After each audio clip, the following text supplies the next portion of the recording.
In this video, when we mention the term system, we're not emphasizing any particular political, cultural, or religious framework.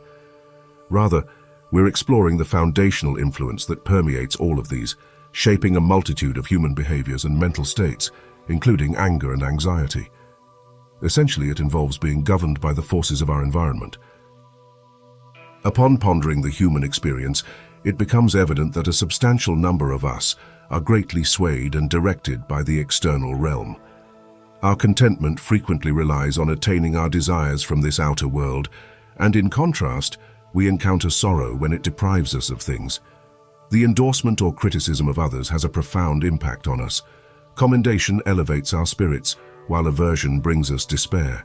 It's intriguing how our level of desire directly correlates with the extent of sacrifice we're willing to make to attain it.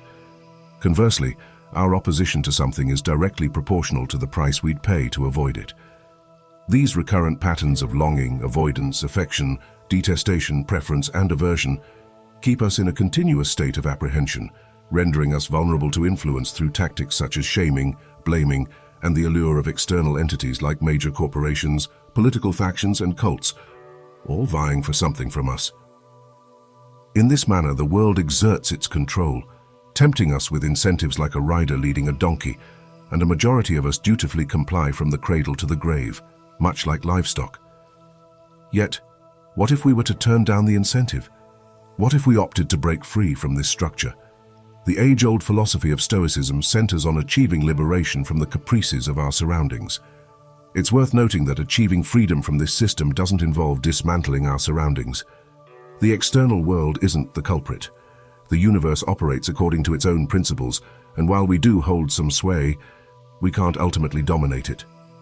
The outer environment, with its inevitable elements like sunshine, rain, and wind affecting a farmer's crops, exerts its impact on us. These circumstances aren't the system, it's our submission to them that poses the issue. Thus, why do we permit the currents of destiny to swiftly carry us along? Why do even the most minor setbacks and strokes of fortune control our emotions like puppet strings? Epictetus, a Stoic philosopher, offers wisdom on this matter. It is not the things themselves that disturb us, but rather the beliefs and ideas we construct around them. For example, death is not inherently dreadful, as demonstrated by Socrates' viewpoint. The fear arises from our perception of death as something fearsome. Therefore, when we encounter obstacles, agitation, or sorrow, we should not place the blame on others, but rather on ourselves, on our own convictions. The system functions as long as we buy into it. The further we assign misfortune and luck to what's inherent and outside our influence, the more our emotional well-being is left to chance. Thankfully, Stoicism provides us with priceless insights to emancipate ourselves from this system.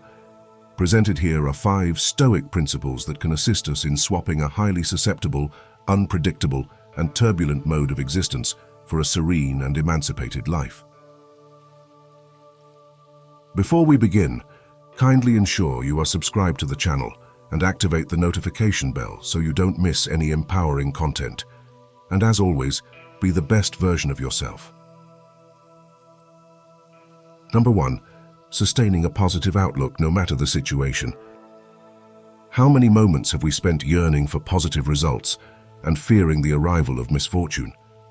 How much time have we devoted to sorrow because the future unfolded in ways we hadn't anticipated? Humanity has become skilled at wrestling with destiny and enduring the inevitable suffering it brings. Our struggle against uncertainty has evolved into a profitable enterprise, and our apprehension of hardship becomes a chance for manipulation. Many try to market to us future assurances, presenting illusions of security, safeguards for us and our dear ones, and pledges to avoid unpleasant encounters. As captives to our likes and dislikes, we attempt to outmaneuver destiny by manipulating our environment to ward off misfortune.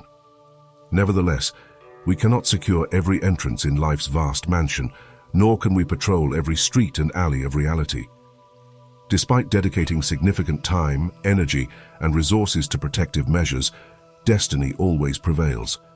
Hence, genuine liberation from the system lies in embracing whatever comes our way, rather than paying a steep price to futilely oppose the inevitable.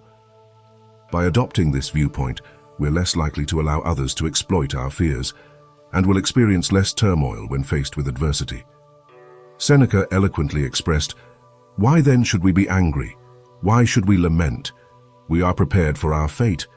Let nature deal as she will with her own bodies. Let us be cheerful whatever befalls, and stoutly reflect that it is not anything of our own that perishes." Number 2, reducing preoccupation with one's reputation. Stoics regard reputation as a preferred indifferent. It's nice to have, but not crucial for happiness. Moreover, like anything external, reputation is ultimately beyond our grasp. Some individuals invest a lifetime meticulously cultivating a good reputation, only to watch it crumble with one misstep.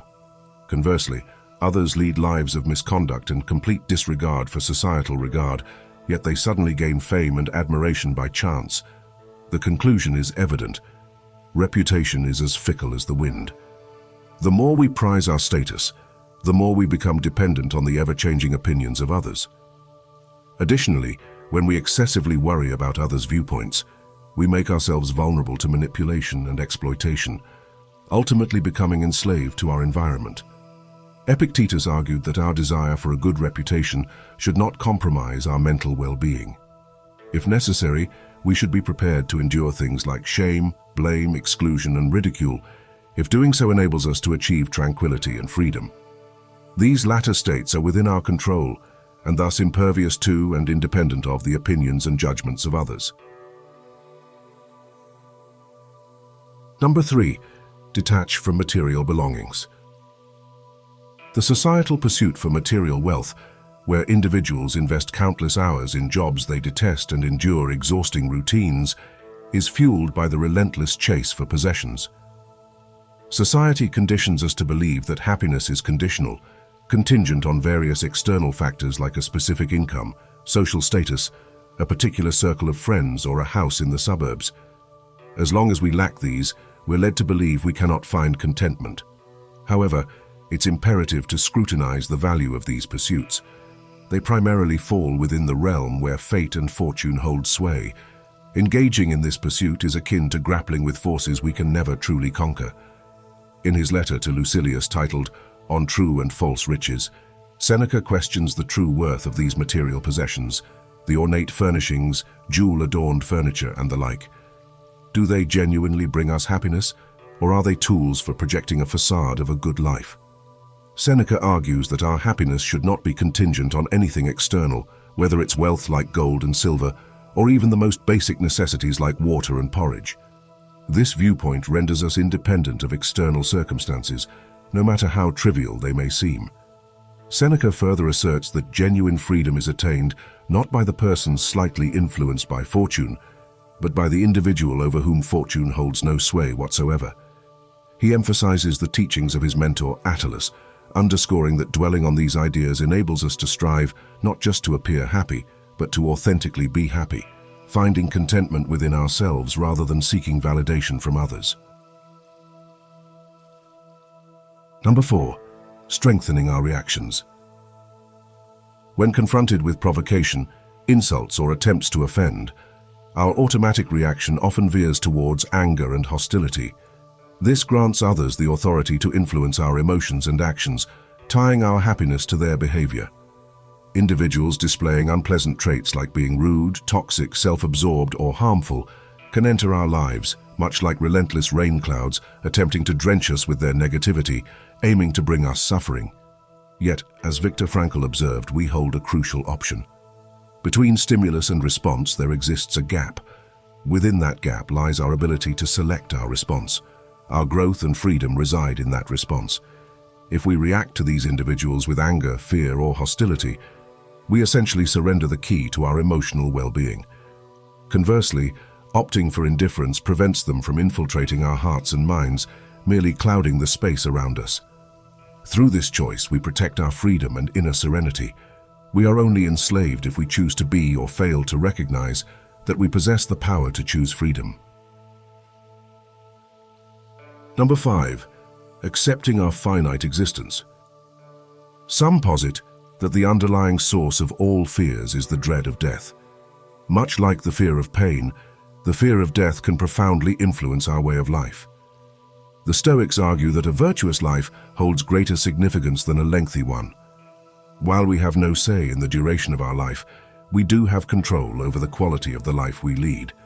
Fearing death might lead us to merely exist in order to evade it, rather than truly living and creating an exceptional life. This fear drives us to constantly avoid even the slightest hint of danger and seek circumstances that give an illusion of safety, turning us into anxious followers of any shepherd promising another day of light. However, no shepherd can shield us from life's inevitable outcome, the dissolution of our perceived selves and the return of our physical bodies to nature. Fearing death is not only futile, but also potentially dangerous, as it might prevent us from living boldly and virtuously. Marcus Aurelius contends that death too is a natural event, akin to growth, maturation, or the first gray hair. Everything comes into being, passes away, and undergoes transformation. The thoughtful individual should not anticipate death with indifference, impatience, or disdain, but rather by recognizing it as one of life's inevitable occurrences. Just as we anticipate a child's emergence from its mother's womb, we should await the moment when our soul will emerge from its earthly vessel. Thank you for your attention today. If you have watched till the end, please share your thoughts and opinions in the comment section below. And as always, be the best version of yourself.